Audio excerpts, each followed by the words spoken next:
Y les tengo que confesar que aunque usted crea que a mí me apasiona hablar sobre esto, no es verdad.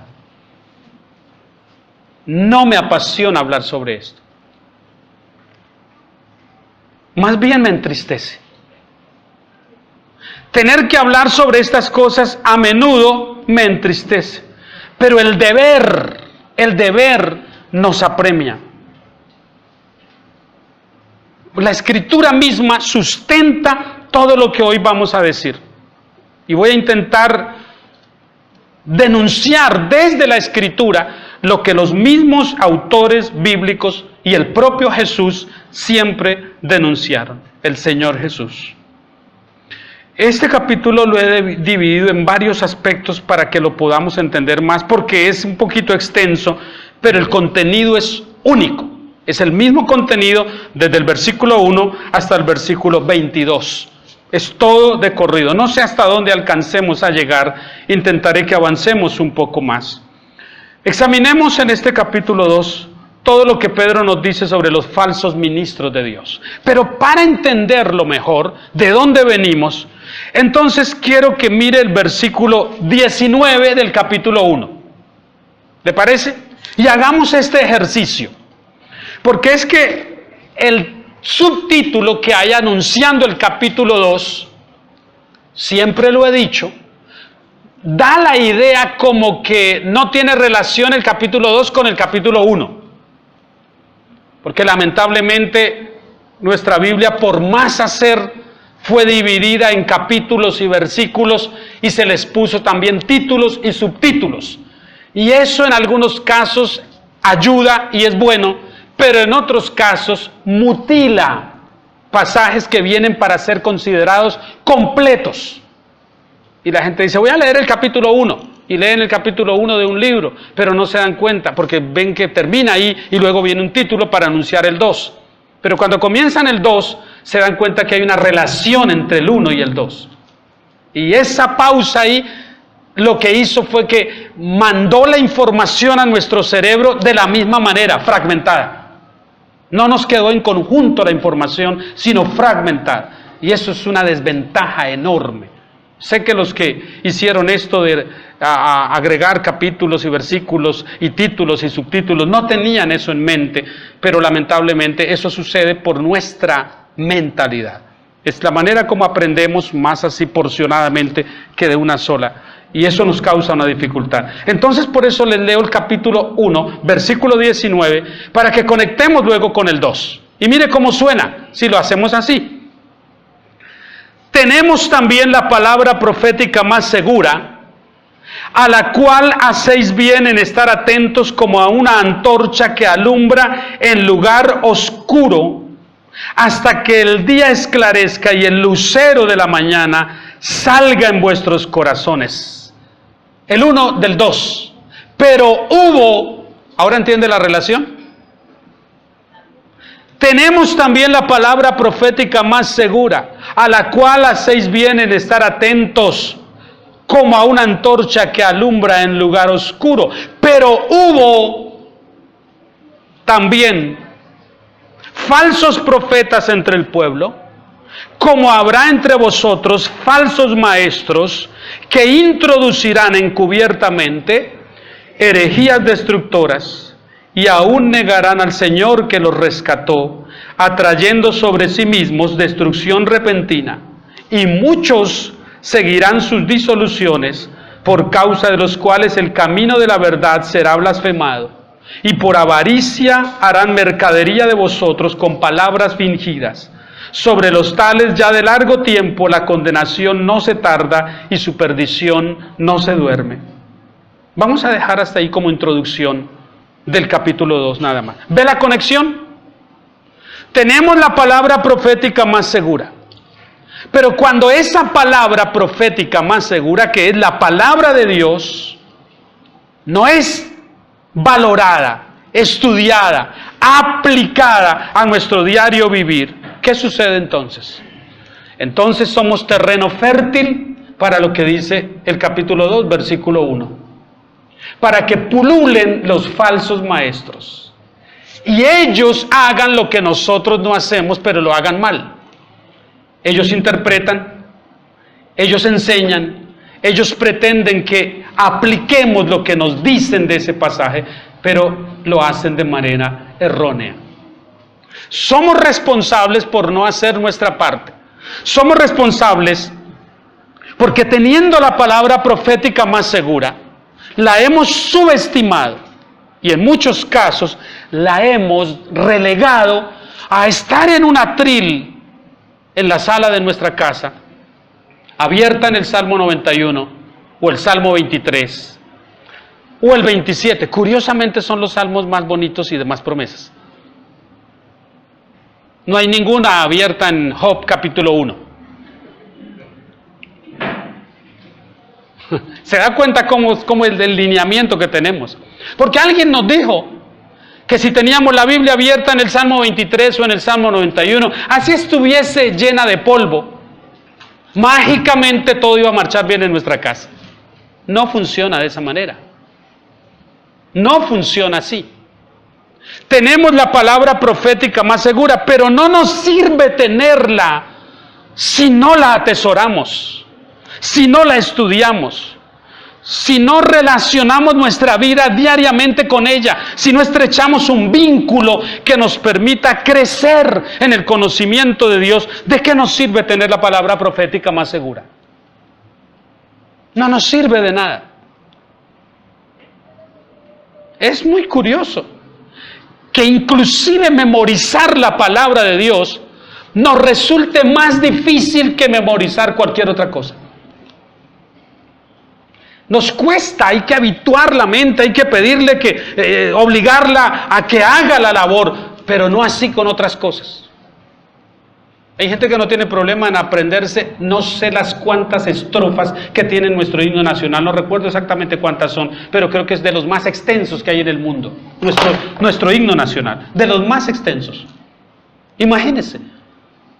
Y nosotros hacemos esto, nos memorizamos todo eso, pero no memorizamos la palabra de Dios. ¿No le parece curioso? Y la palabra de Dios la tenemos ahí, a nuestro alcance, dispuesta para nosotros. Es más, usted la carga en el celular, 2 y 3 versiones, en una tablet, en un computador, y puede cotejar una con otra versión sin ningún problema, pero nos hemos vuelto perezosos. Sin embargo, eso no le resta méritos a la palabra de Dios. Nuestra negligencia para interactuar con ella no le resta autoridad ni poder. Ella sigue siendo lo que es. Eso fue lo que dijo en el capítulo 1, al final, el apóstol Pedro. ¿Por qué es que abundan más y más estos hombres descritos en el capítulo 2, versículo 1 al 3? ¿Por qué abundan tanto? Porque hay cristianos que no leen la Escritura. Porque hay cristianos que no estudian la Escritura. Porque no les gusta lo que la Escritura dice muchas veces. Y esos son caldo de cultivo para los falsos pastores y falsos maestros y que tanto abundan hoy.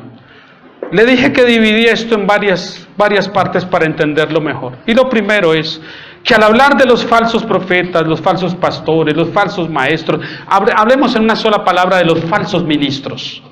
Al hablar de los falsos ministros, vamos a considerar primero su origen.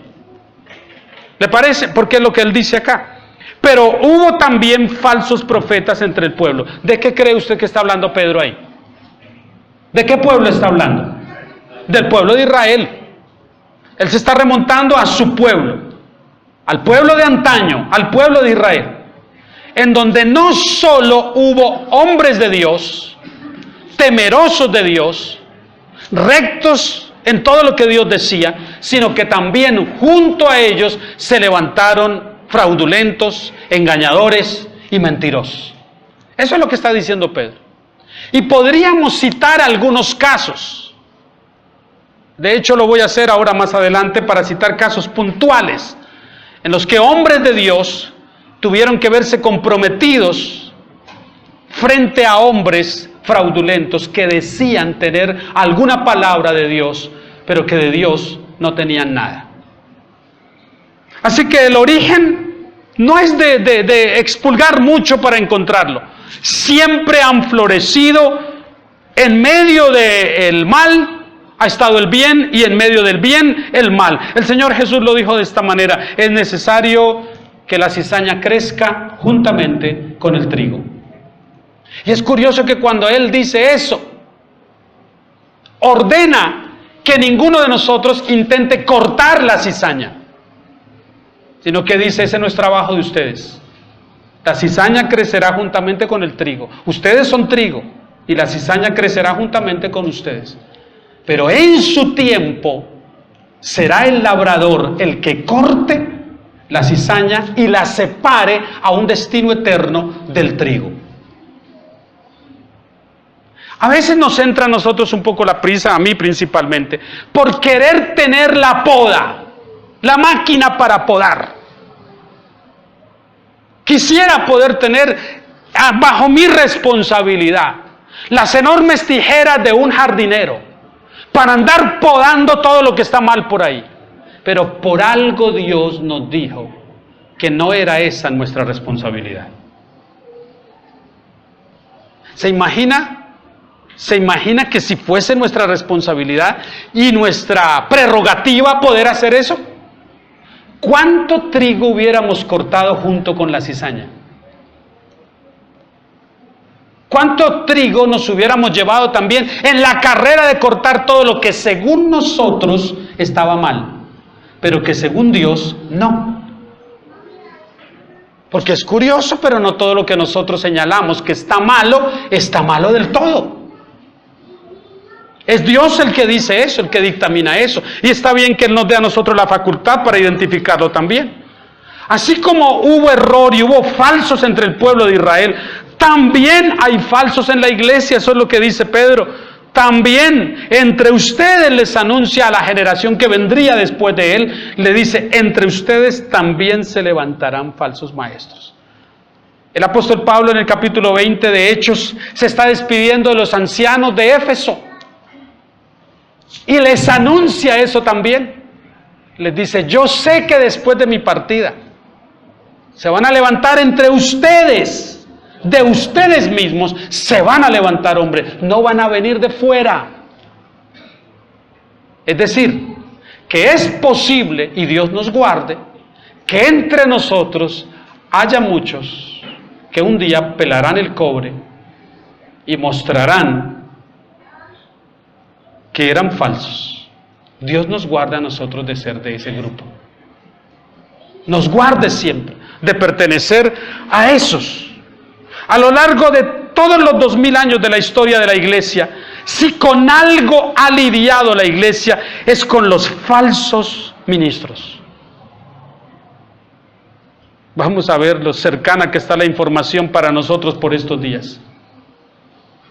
No hay día que usted no se sorprenda con escándalos en la iglesia cristiana evangélica. ¿Sabe que la iglesia, década del 80, en Chile,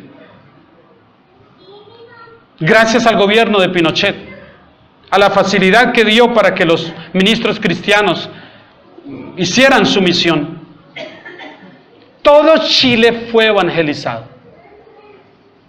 Desde la frontera con el Perú hasta la Patagonia chilena que comparten con Argentina. De lado a lado. ¿Cuán largo es ese país?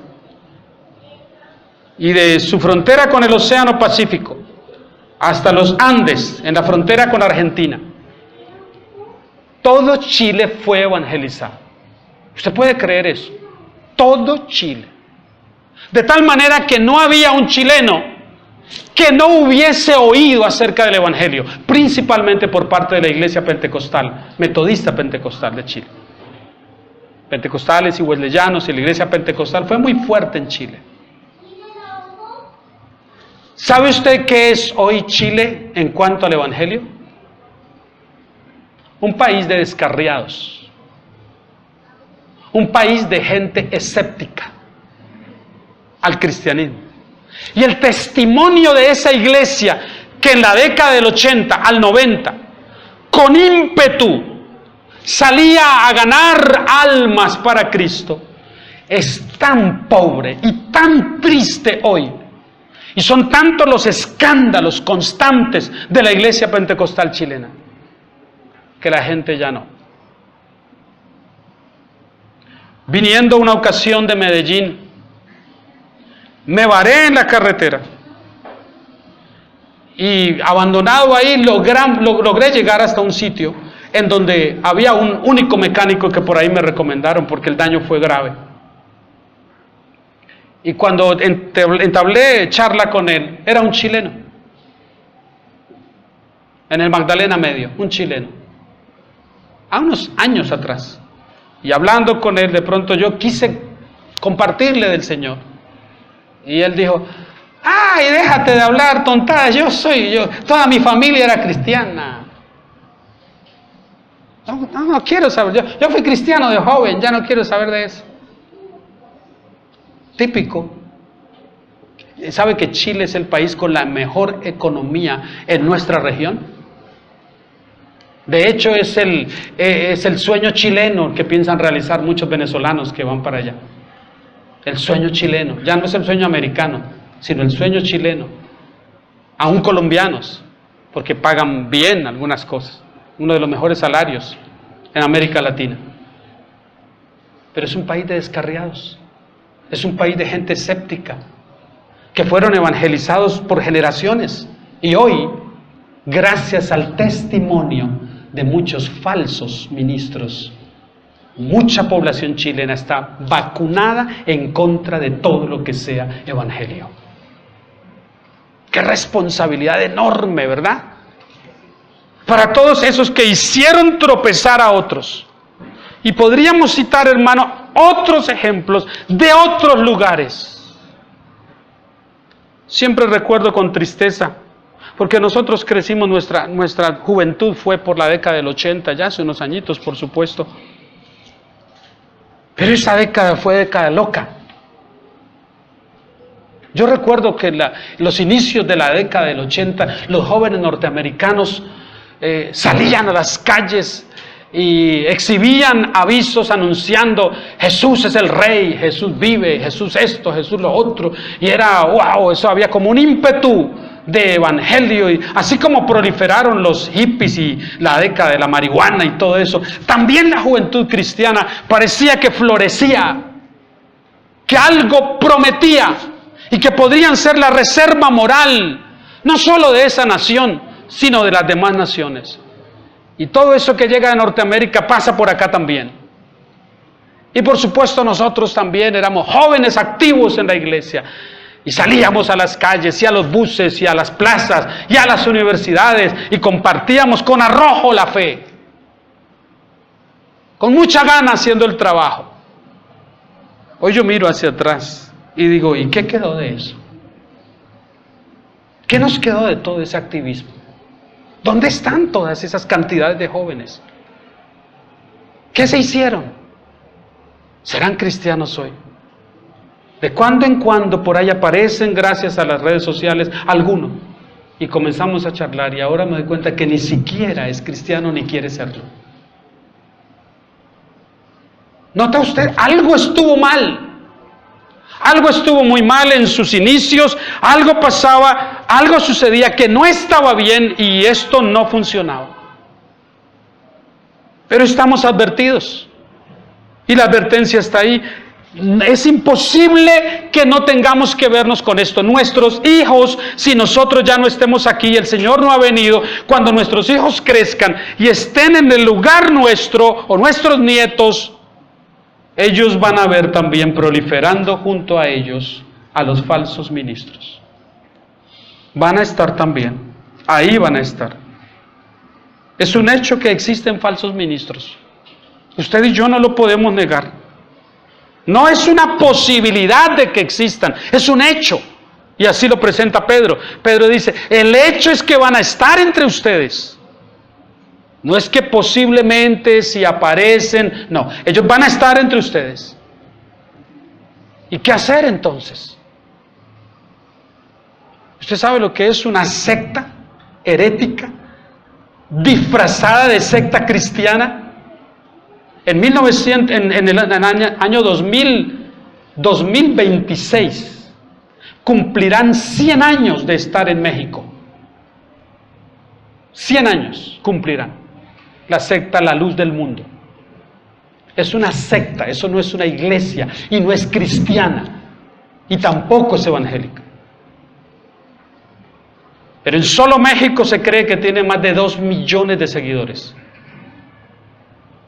Y en su iglesia en Guadalajara, absolutamente, creo que es Guadalajara, no, seguro no estoy, el lujo y la excentricidad, fundada en 1926, por un hombre que como cosa rara, hasta hace unos 6 años, cuando alguien contaba un testimonio como esto para impresionar al auditorio diciendo, es que yo estaba orando o yo tuve un sueño y se me apareció el Señor y me dijo tal y tal cosa. Hasta hace 7 o 10 años, cuando yo escuchaba eso, yo decía, ¡ay, aleluya, qué lindo! ¿Cuándo tendré yo también una experiencia así?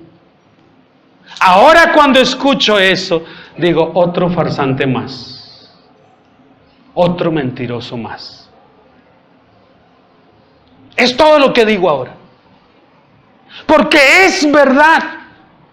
Todo fundador, todo iniciador de una secta siempre se jacta haber tenido un encuentro personal con Dios o con Jesús. Y supuestamente ese Dios y ese Jesús los comisionó a una labor específica en un lugar específico. ¿Y qué nació de eso? Una secta. Una secta. Eso fue lo que nació. 1926, los señores de la Luz del Mundo. El abuelo del que está ahorita en todos los escándalos. Inició la secta, lo consideraban un apóstol al mismo nivel del apóstol Pablo, del apóstol Pedro. Al mismo nivel. Pero fueron un poco más lejos. Usted nunca ha escuchado a las personas que recibían a Pablo, a Pedro, a Juan, nunca los escuchó componiéndole himnos en adoración a los apóstoles. Usted nunca ve eso en la Biblia. Pero estos hombres sí reciben adoración cantada para ellos. Y hace solo 2 semanas, capturado en los Estados Unidos, el líder máximo ahorita, el pastor principal de esa secta, heredada de su abuelo, que murió sirviendo en ese ministerio, y luego heredó a su hijo, que sirvió por muchos años, y luego ese murió y le dejó, porque esa es otra característica de las sectas. Creen que le pueden heredar a sus hijos, cuán descarriados y sin temor de Dios sean, le pueden heredar la iglesia que ellos iniciaron. Que no es iglesia, secta. Y nada más que eso. Ahí está, en 1000 líos con la justicia americana. Dispuesto a pagar, ¿cómo se llama la figura de? La fianza que sea, la fianza que le imponga la justicia norteamericana, dispuesto a pagarla porque el dinero lo tiene. Porque dinero es lo que tienen. La mayoría de candidatos a la presidencia de México pasaban por esa iglesia para capturar votos de tantos incautos que estarían dispuestos a hacer lo que sus apóstoles le dijeran.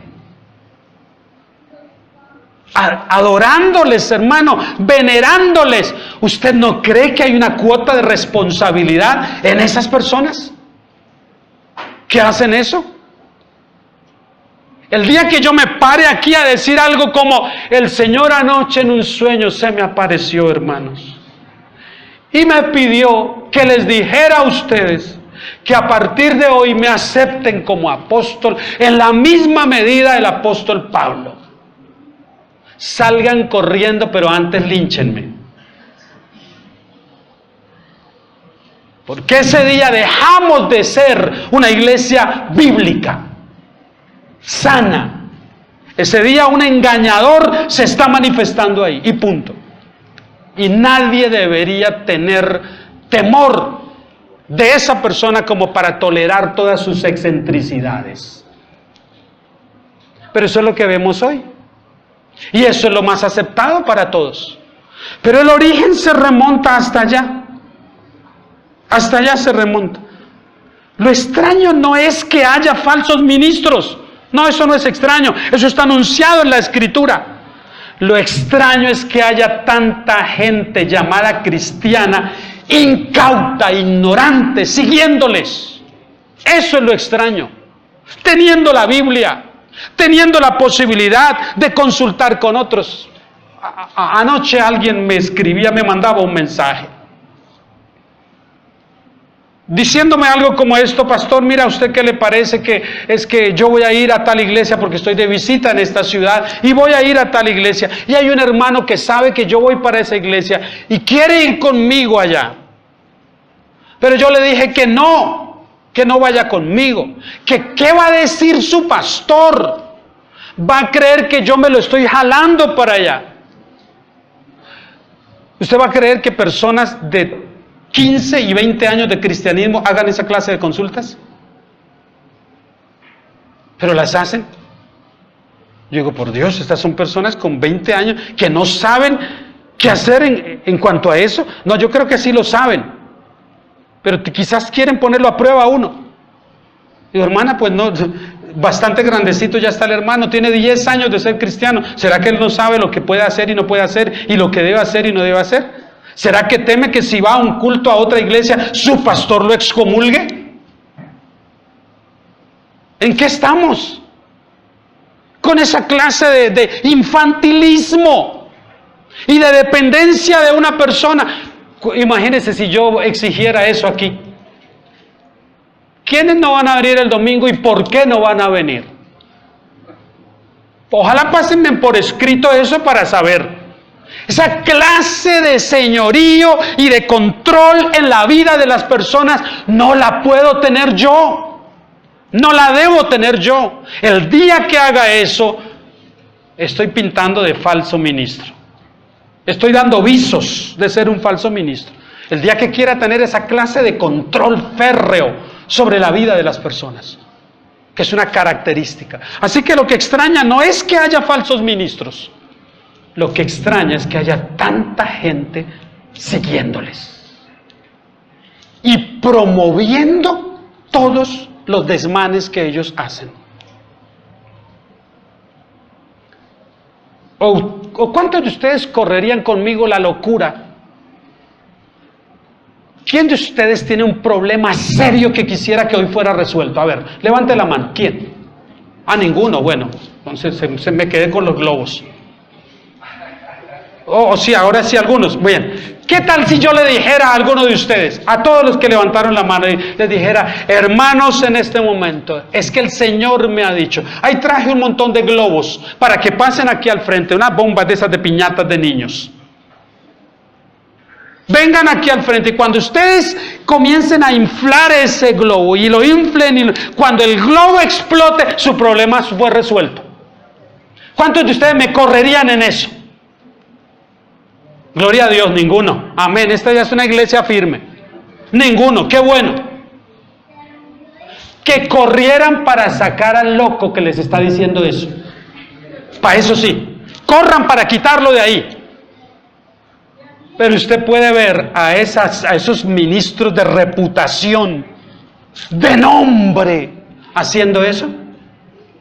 Y todo el mundo corriendo como tonto con los globos inflando para que se les disuelvan los problemas cuando el globo explote.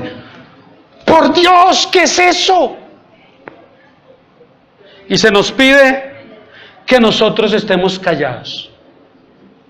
No digan nada. Claro, los que más quieren que estemos callados son ellos. No nos estorben. Si ustedes no creen en esto, si ustedes no ven esa revelación que nosotros vemos, es problema de ustedes. No nos estorben a nosotros. ¿Qué más quieren que no les estorbemos? ¿Qué más quieren que callemos? Pero la Escritura nos dice que estas cosas deben ser denunciadas. Ese es su origen. Ahora consideremos su enseñanza. ¿Cuál es su enseñanza? Si su origen es perverso, porque tiene que ver con la misma naturaleza humana que de por sí el corazón nuestro es perverso, su enseñanza es también herética. Porque cuando se tuerce la verdad de Dios, es una forma de negación del Señor. Mira lo que dice Pedro: introducirán encubiertamente herejías destructoras. Ellos no van a llegar diciendo abiertamente lo que usted sabe que es un error. Un falso ministro no se va a presentar aquí diciendo: hermanos, yo no creo en la deidad de Cristo, yo no creo que Él era el Hijo de Dios. Él no va a hacer eso. Él va a ser tan sutil como Marcos Brunet. Sí, el cantante famoso, diciendo que Jesús es un ser creado. No es Dios, es un ser creado. Y todo el mundo está feliz aplaudiendo a Marcos Brunet en esa herejía. Porque la Biblia entera me dice que Él es Dios, que Él es eterno. Pero el músico famoso ahora, en un momento de jolgorio, dice que no es Dios. Siga cantando mejor, pero no se meta de teólogo porque está lejos de eso. La Biblia entera viene para aplastar a alguien que dice una cosa como esa. Pero canta lindo, hermano. Pero me inspira. Pero mire que tiene aquella y aquella canción. Pero es un hereje. ¿Qué hacemos? El ícono de los evangélicos en todo lo que es la alabanza y la adoración es un hereje. Sí, un hereje con premios Grammy, pero un hereje. Un hereje reconocido en el mundo y entrevistado por la farándula del mundo, pero un hereje. Pero esta es la clase de gente que promovemos en los eventos juveniles, en los campamentos, en los encuentros, en los seminarios. Y esa es la clase de música que cantamos. ¿Usted sabe que cada vez que cantamos esa música les llenamos más el bolsillo a ellos? Su enseñanza es herética. Y si abiertamente alguien enseña algo que es herético, pues no estamos dispuestos a seguirles. No debemos seguirles, no debemos hacer caso de ellos. La herejía es destructora, dice Pedro. Destruye, corroe. Ellos llegan al extremo, mire lo que dice, de negar al Señor que los rescató. Parece que comenzaron caminando bien, pero se torcieron en el camino. ¿Han oído ustedes de Billy Graham? El gran Billy Graham, el padre de Franklin Graham, que vino por acá. Billy Graham fue el más grande evangelista reconocido en el mundo evangélico. El que más predicó a millones y millones de personas en el mundo. Hasta en Rusia estuvo una ocasión, una cruzada, en la época de la cortina de hierro. Junto con Billy Graham, un hombre comenzó también como ministro. Se llamaba William Marlon Graham. Hasta el apellido era similar, el segundo apellido. Ministro bautista, como Billy Graham. Comenzaron a la par el ministerio. Pero un día cualquiera, William Marlon Graham resultó con otra enseñanza que no se alineaba con lo que la Biblia dice. Y poco a poco comenzó a girar hacia esa enseñanza y terminó separándose de la fe bíblica. Y hoy subsiste todavía. Él murió en un accidente trágico en los Estados Unidos, accidente automovilístico. Pero logró dejar su semilla de error plantada en un joven puertorriqueño que lo escuchaba, llamado William Soto Santiago. Tenemos iglesias, congregaciones de ese grupo aquí en Cúcuta, en todo Colombia, en África, en Asia. El señor William Soto Santiago es un anciano ya. pero es el papaupa de esa secta. Más o menos como el mexicano que está preso, más o menos eso es. Una secta herética, de principio a fin, como lo es la secta del señor William Soto Santiago. ¿Cómo comenzó? Como algo inofensivo, como algo que parecía interesante, como algo bonito, pero se torció. Y sus seguidores están por todo el mundo hoy. Trate de hablarle usted a uno de esos seguidores de William Soto Santiago de que está en un error. ¿Ha notado usted que las sectas heréticas tienen mucho más éxito en el discipulado que el que tenemos nosotros? ¿Sí lo ha notado? Trate de sacar a un testigo de Jehová de allá, a un adventista, a un mormón. Trate de hacer esa labor.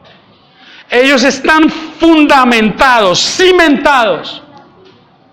El testigo de Jehová es reclutado y una vez reclutado pasa un año entero recibiendo en el salón del reino toda la formación que necesita para enfrentarse luego en el campo del trabajo a todos sus oponentes. Un discipulado que garantiza que ese hombre o esa mujer serán testigos de Jehová hasta que Dios tenga misericordia y los saque de ahí. Pero trate uno de nosotros de sacarlo. Sin embargo, los cristianos van de una iglesia a otra y de un grupo a otro. Y es curioso que usted deja de ver a un hermano en la fe, uno que militaba su propia fe. Y usted le pregunta, ¿y dónde está ahora? No, yo ahora ando con unos hermanos que estudiamos la Torá y es que, ¿sabe que Yeshua HaMashiach? Ay, ya está torcido. Ya se fue por otro lado. Ese ya es un mesiánico. Está promoviendo que introduzcamos todo lo cultural hebreo en nuestros cultos. O en el peor de los casos, como me pasó con tristeza a mí unos años atrás, un chico que tuvimos en el seminario como alumno, y después lo veo con maletín en mano y con una persona al lado, y yo dije, no puede ser, no puede ser, él no, y me acerqué a saludarlo, y me saludó muy amable, pero y le dije, ¿en qué andas? Te veo, estás de ejecutivo, que no, yo soy anciano de los testigos de Jehová ahora. Pasó por el seminario. Y la verdad de Dios no fue suficiente para él. Y me hablaba con una convicción y una seguridad que yo solo me quedé pensando, ¿por qué nunca te vi hablar tan seguro cuando estabas entre nosotros? ¿Y por qué ahora sí? La herejía es destructora. Es destructora. Y por eso debemos estar alerta con eso. No podemos subestimar el poder de la herejía, porque no hacemos bien. Pero ¿qué están haciendo ellos? Cuando un hereje se vuelve de la fe, dice, está trayendo sobre sí destrucción repentina. Ahora déjenme hablar un poquitico de lo que dice el apóstol en el versículo 2 y 3. Su popularidad. ¿Serán populares los falsos ministros? Sí. Claro que sí, mucho más que los que no somos falsos, porque confío en el Señor que estamos del lado bueno, del lado correcto. Ellos, dice el versículo 3, y muchos seguirán sus disoluciones. ¿Cuántos los seguirán? No pocos. Hermanos, si eso no fuera de Dios, ¿por qué tanta gente lo sigue? Por eso que dice acá. Por eso, simple. Pero es que si eso no fuera de Dios, no prosperaba de esa manera. ¿Ha oído que eso es lo que muchas personas arguyen? Pero si eso no fuera de Dios, no iba a... Bueno, dígale eso a los islámicos. Digámosle eso a los testigos de Jehová.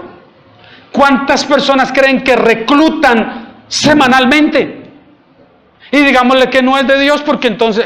pero vean el resultado. Dios aprueba eso, porque mire... Porque el fin para muchos justifica los hechos, no los medios, sino los hechos. Lo que hagamos está justificado por el fin que tenemos. Como tenemos un fin, y el fin nuestro es ser la iglesia más grande en esta ciudad, entonces no importa a qué recurramos, vamos a lograr eso. Si esa es toda la motivación, es una motivación perversa. Muy perversa. Pero por supuesto muchos creen que esa es la manera correcta. Si algo funciona, dicen los falsos ministros que tienen una gran popularidad, si algo funciona, si trae más gente y más recursos para nosotros, hagámoslo. Más gente es más dinero. Entonces ganemos más gente. Hagámoslo. Aunque después de que estén entre nosotros, nunca les demos atención, nunca los pastoreemos. Asegurémonos de que estén entre nosotros y de que contribuyan. Y mientras estén ahí, ¿qué importa cómo estén? Eso no es evangelio. Eso no es evangelio, eso no es rectitud, eso no es sano. Cuando dice que muchos le seguirán, inclusive aplaudiendo sus excentricidades, aprobando y atribuyendo toda esa bulla y escándalo a la obra del Espíritu Santo, lo que es más triste. Iglesias en donde todo el desorden, el tiempo se despilfarra haciendo un espectáculo y diciendo que es el Espíritu Santo el que está haciendo eso. Eso es blasfemo. No solo hereje, sino blasfemo. Porque la Biblia nos habla de que donde está el Espíritu de Dios, allí no solo hay libertad, hay orden también. Hay orden también. Pero ¿ha visto la clase de cosas? Ya no sé qué es más escandaloso. Ya uno no sabe qué es más escandaloso. Si por acá en América las cosas están como están, hermano, en África dan dolor y tristeza. En África, en cada rincón de África, África fue evangelizada antes que América Latina. Y sabe usted, las cosas que se ven de los grandes evangelistas en África es para romper el corazón de dolor, del abuso, delante de su propio marido. Un ministro africano está ministrando a las mujeres con el beso santo. Y pasan al altar y las agarra a chupetones para liberarlas de no sé qué cosa. Y las besa largo rato y luego y hace todo su show. Y la gente está venerando eso. Y no hay un marido con los pantalones bien puestos que se ponga en su lugar, se pare allá al frente y le dé un sopetón en esa nariz a ese falso ministro y le diga: respétame y respeta a mi mujer. No, todos están quietos allá. Si es el Señor el que está haciendo esto. ¿Cuándo Jesús hizo tal cosa? ¿Cuándo el apóstol Pedro o el apóstol Pablo hizo tales cosas? ¿Cuándo hubo las prácticas en la iglesia primitiva que vemos hoy? Y que nos escandalizan. El otro, muy tieso y muy majo, no puede tocar el suelo porque se contamina. Entonces 2 hermanos tienen que cargarlo sobre sus espaldas. El Papa Negro en África, pues.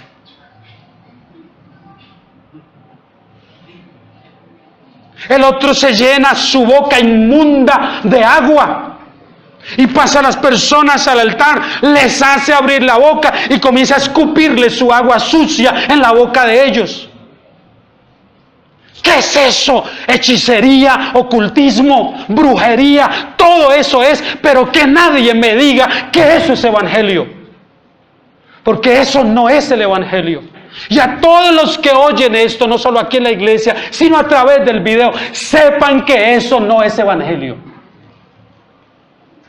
Eso no es el evangelio. Jamás es el Evangelio. Ay, pero Jesús un día agarró un montón de barro ahí y le echó saliva y vino y un momento, el Señor Jesús es el Señor Jesús. Partamos de ahí. Usted y yo somos unos miserables pecadores. El Señor Jesús tiene la facultad y la prerrogativa de hacer lo que bien quiso, siendo Dios. Que nadie venga con esa disculpa a hacer esta clase de abusos. Y eso solo para citarles algunas cositas, porque sé que ustedes han visto cosas peores. Indignan, ¿verdad? Molestan, porque uno dice, ¿cuándo van a parar? Y usted ve las multitudes seguirle, usted ve a una mujer prometiendo que Dios le dio el talento y el don para pintar cuadros proféticos. ¿Qué fumó, señora Ana Méndez? ¿Qué le causó ese trastorno? No fue la Biblia. ¿Qué demonio vino y se le apareció a usted para que diga esas barbaridades? Ahora no solo los cuadros, ahora también el Espíritu le reveló que debe hacer pañoletas proféticas que la vende en su tienda virtual. Y que las promociona con el descaro más horripilante a través de las redes sociales. Y la gente está escribiendo, amén, profeta, ¿dónde te deposito, pastora? ¿En qué cuenta te pongo la plata? Óyeme, hermano, después no se quejen, después no digan nada. Estamos advertidos, estamos anunciados, pero hacemos cosas como esas. Entonces la pañoleta que la abre y muestra el león de la tribu de Judá. Con este león de la tribu de Judá usted puede conquistar lo que quiera. Así que si paga $500 por la pañoleta, eso no es nada para lo que va a obtener. Y hay los incautos sentados en las iglesias creyendo eso. No, mi hermano, no puede ser. Bendito mi padre y mi madre que ya no están para ver eso. ¿Qué si el apóstol Pablo, el apóstol Pedro que nos advierte sobre esto, vinieran a uno de esos cultos? ¿Qué si el señor Casluna o Maldonado tuvieran en sus cultos a un apóstol Pedro sentados allí? Mirándoles y diciendo, no puedo creer. Si usted cree que muchos de nosotros no fuimos seducidos por ese falso evangelio, mire mi hermano, yo también me comí de pasta a pasta la cuarta dimensión de David Yonggi Cho. Yo también me la leí. Yo también me embaracé de algunas cosas que quería porque él lo proponía en su libro. La única manera de alcanzar algo es que te embaraces de eso de tal manera que un día lo des a luz. Y me embaracé de tantas cosas y jamás las parí.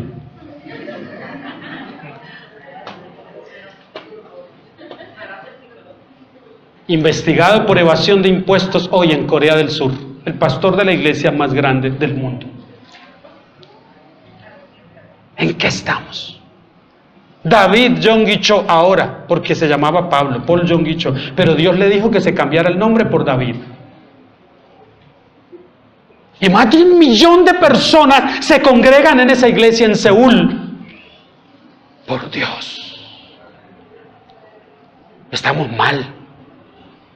Si usted cree que fue el único, no fue el único. Yo también me comí, serás lo que quieras ser.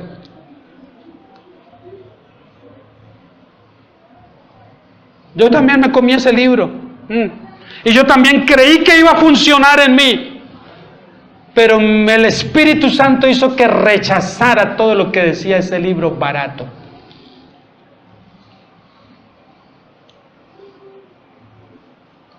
Ese señor en ese libro fue inspirador para muchas personas. No, ese señor no, el señor del libro. Inspirador para muchas personas. Para que construyeran mega iglesias. Y lo comenzaron a hacer. La misma mega iglesia que él construyó para hacer muestra del progreso y de la prosperidad y el auge y el empuje del cristianismo en América, la famosa Catedral de Cristal, hoy en día no es de él, ni de ninguna organización, pertenece a la Iglesia Católica, Apostólica y Romana, que la compró. Y el señor del libro, será lo que quiere hacer, está muriendo de cáncer. Robert Schuller. Yo también pasé por todas esas etapas. Yo también me leí, buenos días Espíritu Santo, Benihín. Esto es la conexión con el más allá. Eso es estar hablando con el Espíritu como hablando usted por un celular, directamente así. Es mejor que eso. Es ese lenguaje pseudo espiritual, completamente sacrosanto, que uno comienza, hay tal engaño, mi hermano. Eso fue hace 30 años o más. Benihín ya se retractó de muchas de las cosas de las que escribió en ese libro. Pero para muchos cristianos pentecostales, entre los que me cuento, ese libro fue una inspiración. Yo también me comí el ayuno del Señor de Gille Ávila. Y cuidado como digo algo de Gille Ávila, porque aquí ante ustedes seguramente no hay problema, pero en las redes, cuando alguien oiga, ¿qué va a decir del siervo? ¿Qué va a decir del siervo? El siervo era un poco fariseo. El siervo se metió 40 días de ayuno y luego escribió un libro que llamó El ayuno del Señor. Y yo estuve presente en su conferencia en Bogotá, Colombia, cuando vino desde Puerto Rico, para contarnos, y sabe cómo estaba el auditorio, iglesia llena, totalmente llena, casi postrada ante la santidad de Gille Ávila. ¿Sabe lo que dice en su libro? En el día número tal, ángeles vinieron a darle de comer. Bueno, lo dice Gille Ávila. Y lo dice de esa manera. ¿Quién se atreve a poner en duda eso? ¿Quién? Yo me atrevo hoy. Yo me atrevo hoy a ponerlo en duda. Cuando leí el libro, no. Cuando fui a su conferencia, era uno de los que estaba ahí casi que, tóqueme hermano Gille Ávila, tóqueme. Transfiérame eso que usted tiene.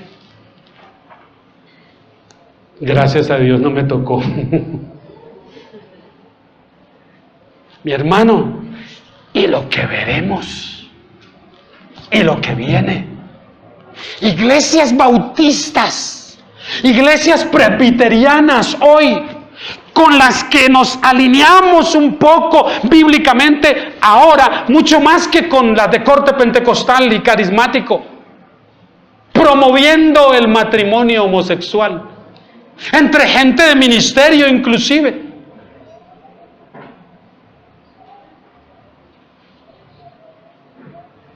Esta mañana yo le decía a mi esposa, y yo creo que me vio angustiado, que me dijo, pero no debes cargarte por eso. Le decía, siento a veces una aflicción tan tremenda y una carga tan fuerte, y me siento tan apesadumbrado y triste en ocasiones, porque como que vamos contracorriente. Como que es el esfuerzo nuestro de intentar porque esta palabra sea todo para nosotros, sea la diferencia, seamos la diferencia en el nombre del Señor y seamos fieles a esta escritura y al Dios de esta palabra, pero estamos contra una corriente tan fuerte que nos envuelve, nos consume. Y uno se siente a veces así de pequeñito, así. Pero ¿qué es el pastorcito ese que se reúne allá en el Hotel Chucarima? Con un grupo de 30 o 40 o 50 ahí, para decir las cosas que dice. Si mire lo que somos nosotros, si eso que ese pastorcito está haciendo allá es de Dios, ¿por qué no son más de 70? ¿Por qué están ahí aquilosados en 70? Si Dios está con ellos. escuchamos cosas así.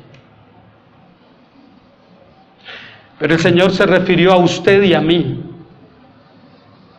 Y eso, cuando vuelvo y escucho lo que el Señor dijo, eso vuelve y trae paz. No temáis, manada pequeña. Muchos son los llamados, pocos los escogidos.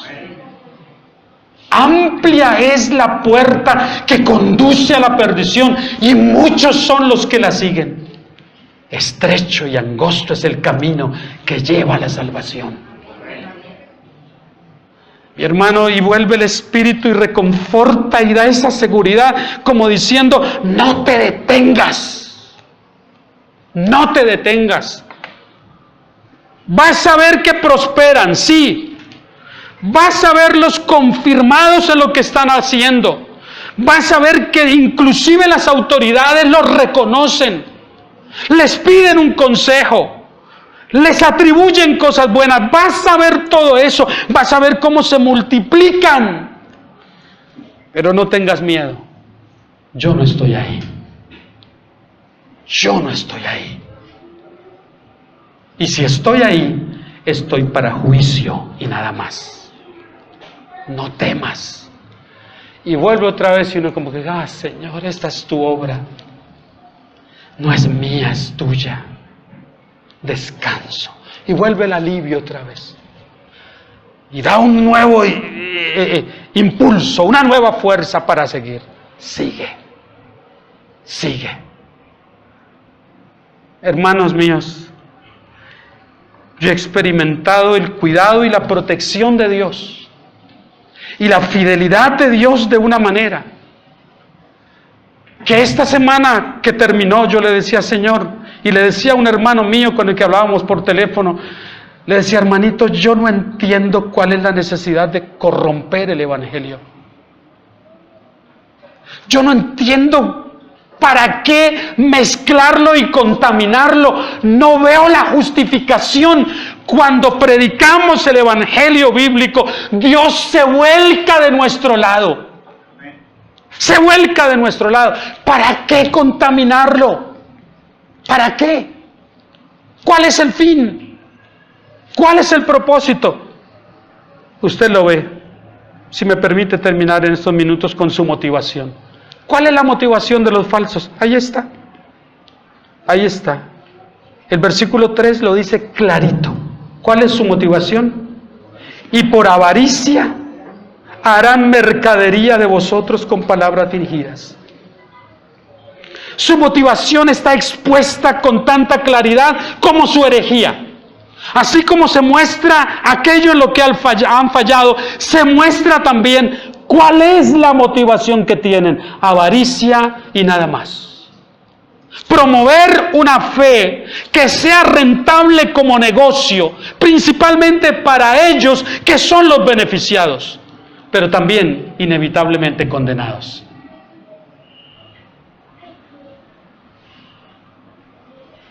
Usted puede oír a hombres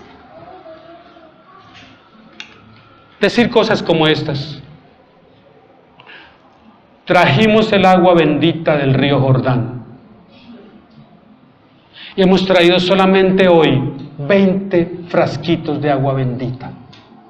Los primeros que pasen aquí al frente con $100 van a poder llevarse ese frasquito de agua bendita del río Jordán.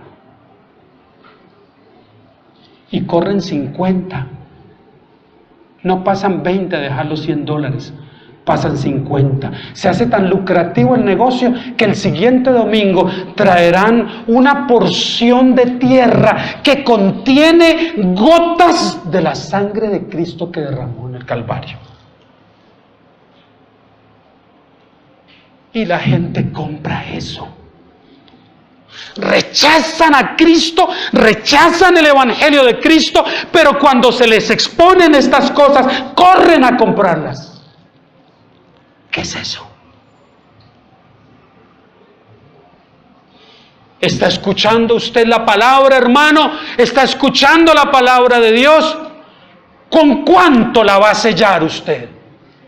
¿Cuál es el primero que pasará aquí al frente para sellar la palabra con $20, por ejemplo? Y si pasan 10, entonces sé que hay 5 que traen $100. El Espíritu me dice que hay uno que tiene 500 ahí guardado para algo. Miserables, abusivos, avaros, enfermos, eso es lo que son. Y la palabra me dice a mí que ya están condenados. Solo falta el dictamen final del juez justo, pero ya están condenados. Por eso es que no tengo temor de anunciar esto, mis hermanos. Por eso. Espero que nunca de ustedes, nunca ninguno de ustedes va a acercarse a mí para decir, pastor, ahí le voy a sembrar 100 para que el Señor me devuelva 1.000.000.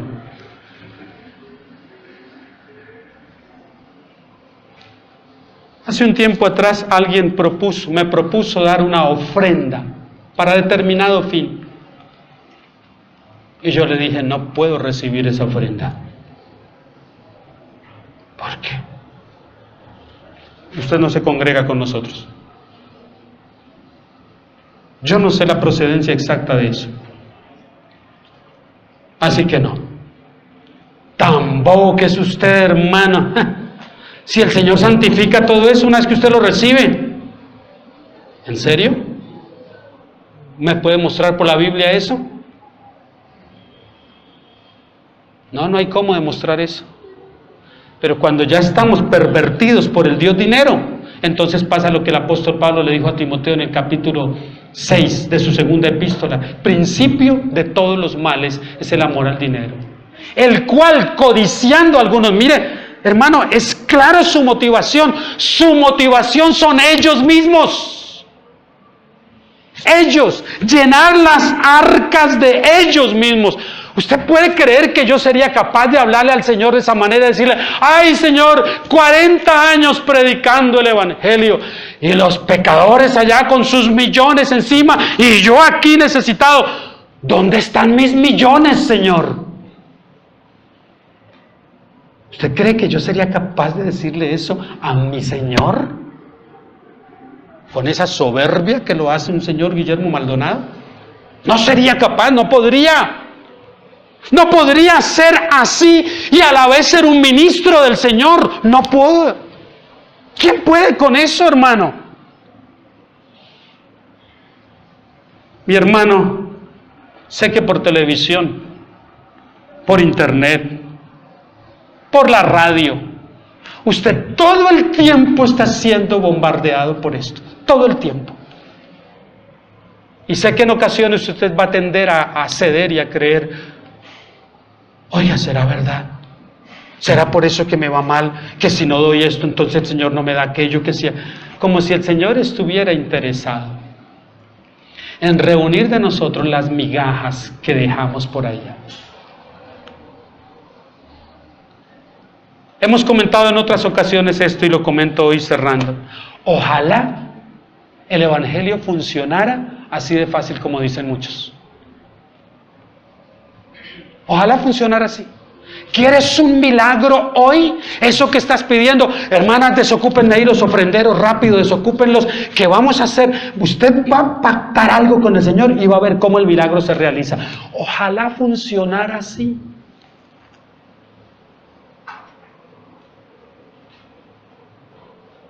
Hay una señora amiga de mi esposa que cuando ella me cuenta el caso me conmueve, porque es una señora joven y está un cáncer en 4º estadio, lista ya.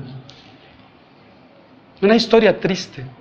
Ella sabe que va a morir y está muy aferrada al Señor de esa manera católica, y mi esposa está compartiéndole. ¿Usted cree que si funcionara el Evangelio así no sería fácil decirle, tienes 100,000 pesos para que pacte con el Señor y el Señor la sane? Ella diría, no tengo solo 100,000, tengo 1,000,000. ¿Usted cree que podemos comprometer a Dios de esa manera? Es que nos falta fe, dirán algunos. Es que no veo a Jesús jamás haciendo eso, por eso no lo hago. Porque no lo veo jamás haciendo eso. Qué gran oportunidad tuvo Jesús cuando reunió las multitudes que reunía. Nadie congregaba más tiempo en esa época que él. 10,000 personas entre mujeres, hombres y niños, escuchándole, lelos, atentos a lo que decía, pero bostezando porque tenían hambre. Yo siempre digo jocosamente que si se le cansaron al Señor, ¿por qué no a mí? Ay, y el Señor dijo, ay, la gente ya tiene hambre. Es hora de terminar. Pedro, Santiago, Felipe, vengan por acá, muchachos. La gente tiene hambre, denles de comer. ¿Usted sabe la gran oportunidad que perdió el Señor ahí? De haber dicho a esas personas, ¿están con hambre? Siembren algo en el reino.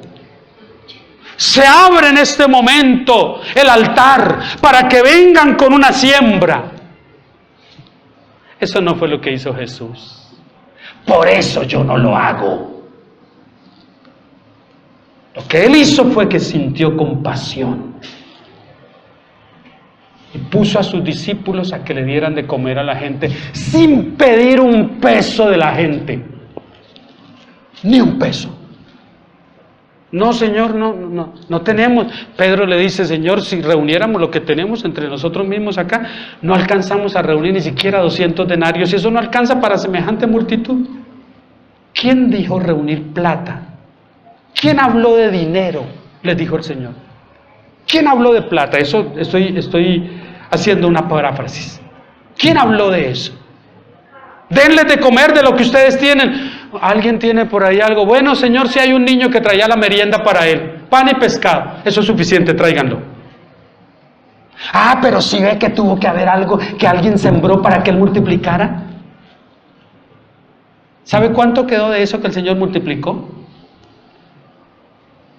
Es que me parece ver la cara de los escépticos discípulos del Señor cuando el Señor ora por los peces y el pan y por ahí Tomás diciéndole a Felipe un caso, ¿usted cree que eso va a alcanzar para tanta gente? Aproveche y coma usted primero, porque si no ni nosotros comemos.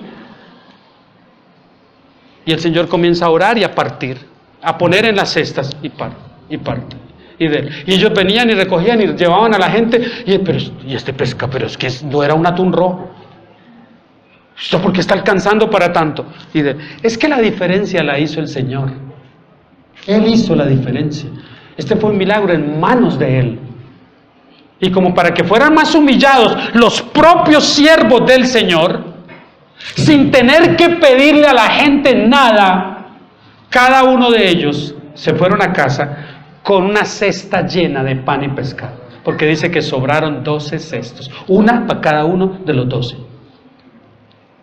¿Sabe qué me dice eso a mí? Que el Señor es mi provisión. Cuando ustedes, mis hermanos, dejen de dar a la obra del Señor y nosotros no tuviésemos un sustento, el Señor es nuestro sustento. Y Él no nos va a faltar. No nos va a faltar.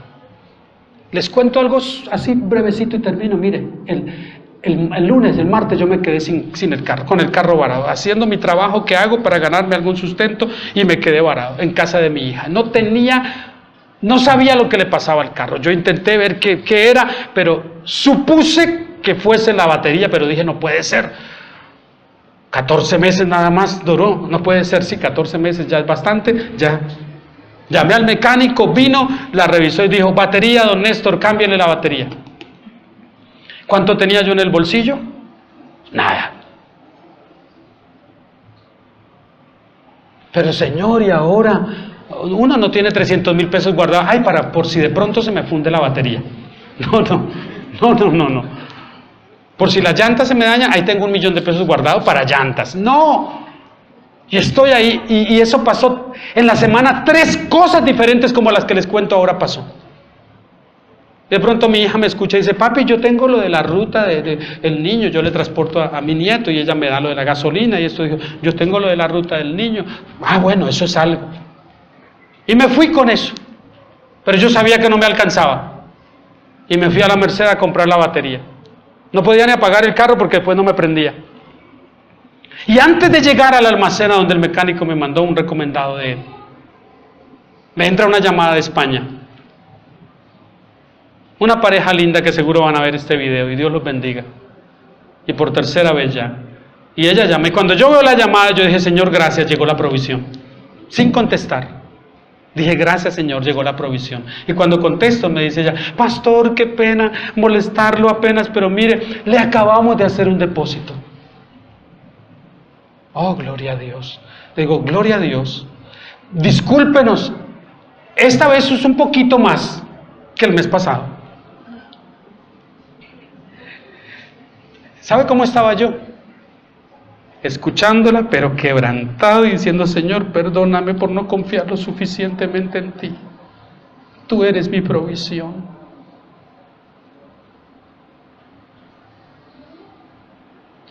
Cuando agradecí, colgué, dijo, discúlpenos por tomar 10 euros de ahí para darle a un necesitado que estaba en el lugar en donde, en nombre suyo, le dimos 10 euros de lo suyo. Y yo dije, gloria a Dios. Y cuando colgó, miré en el celular. Exactamente lo demás, lo que mandó de más, era lo que necesitaba yo para la batería. Exactamente.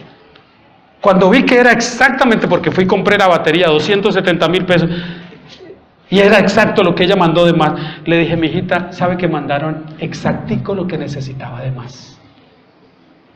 Dios es tan fiel. Tan fiel. Y el mecánico dice, don Néstor, tiene que hacerle la limpieza de inyectores al carro. Tiene que hacerse. Ya son 4 años y ya amerita. Además tiene un problemilla ahí, entonces es mejor que se lo haga.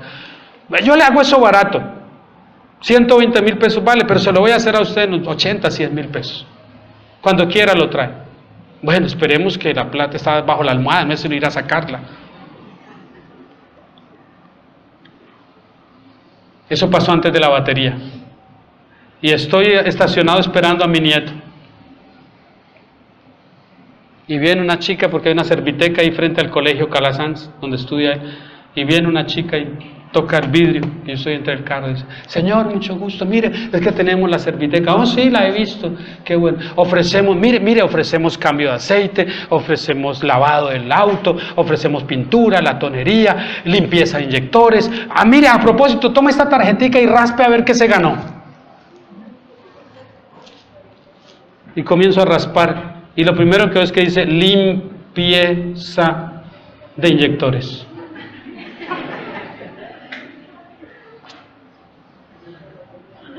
Dígame que es casualidad. Dígame que es coincidencia. Pero la niña no entendió. Pero mis ojos se llenaron de lágrimas. Y yo dije, Señor, eres tan fiel. Tan fiel. Yo no necesito corromper el evangelio. Yo no necesito volverme un mercader. Tú eres mi provisión. Yo no seré nunca un mercader de tu evangelio santo y puro. Nunca lo haré. Y ella se queda viendo y yo le digo, esto es verdad, es gratis. Dijo, si quiere ya mismo entre el carro y haga de una vez la limpieza. No tiene que pagar nada. Dígame que es casualidad. Dígame que eso lo hacen en muchas tiendas cuando las abren y todo. Dígame eso y yo le diré que es Dios diciendo, estoy contigo. Y te prospero y te ayudo y tú vas adelante. ¿Pactos? ¿Siembras? ¿Dinero de ustedes? ¡No! Dios en su fidelidad. Ese es nuestro Dios. Y si nuestro Dios hace eso, ¿para qué contaminar el evangelio entonces? Fue una dura semana en otros campos, hermano. Dura. Pero fue una semana en la que el Señor estuvo diciendo, estoy contigo, estoy contigo, estoy contigo. Señor, te damos gracias por tu inmensa fidelidad.